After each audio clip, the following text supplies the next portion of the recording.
Supreme court ने कहा कि राज्यपाल या तो विधेयक को मंजूरी दे सकते हैं या फिर उस विधेयक को राष्ट्रपति के पास विचार करने के लिए भेज सकते हैं।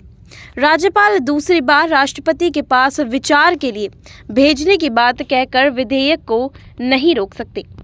सुप्रीम कोर्ट ने तमिलनाडु के राज्यपाल को फटकार लगाई है और राज्यपाल द्वारा विधेयकों को मंजूरी देने को संवैधानिक प्रावधानों का उल्लंघन बताया है। जस्टिस जेबी पारदीवाला और जस्टिस आर महादेवन की पीठ ने कहा कि संविधान के अनुच्छेद 200 के तहत राज्यपाल के पास कोई विवेकाधिकार नहीं है और उन्हें मंत्रिपरिषद की सलाह और सहायता से ही काम चलाना पड़ेगा। सुप्रीम कोर्ट पीठ ने तमिलनाडु की सरकार को बड़ी राहत देते हुए कहा कि राज्यपाल किसी विधेयक को रोक नहीं सकते और ना ही किसी विधेयक पर वीटो या पॉकेट वीटो कर सकते हैं। सुप्रीम कोर्ट ने कहा कि राज्यपाल या तो विधेयक को मंजूरी दे सकते हैं या फिर उस विधेयक को राष्ट्रपति के पास विचार करने के लिए सिर्फ भेज सकते हैं। राज्यपाल दूसरी बार राष्ट्रपति के पास विचार के लिए भेजने की बात कहकर विधेयक को नहीं रोक सकते।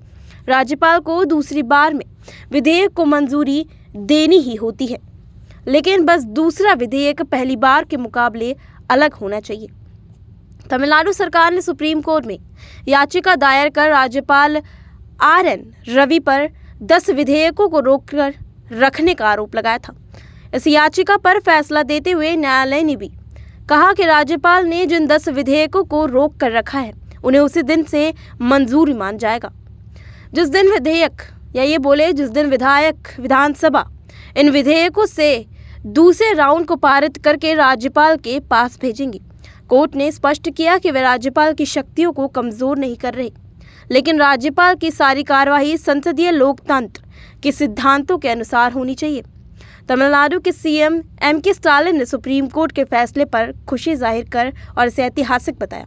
राज्यपाल और स्टालिन सरकार के बीच 2021 में सत्ता संभालने के बाद से ही तानातानी है। DMK सरकार ने उन पर भाजपा प्रवक्ता की तरह काम करने पर विधेयकों और नियुक्तियों को रोकने का आरोप लगाया है, जबकि राज्यपाल का कहना है कि संविधान उन्हें किसी कानून पर अपनी सहमति रोकने का अधिकार देता है। फिलहाल इस खबर में इतना ही। दुनिया देश की तमाम खबरों से जुड़े रहने के लिए बने रहिए हमारे साथ SPN9 न्यूज़।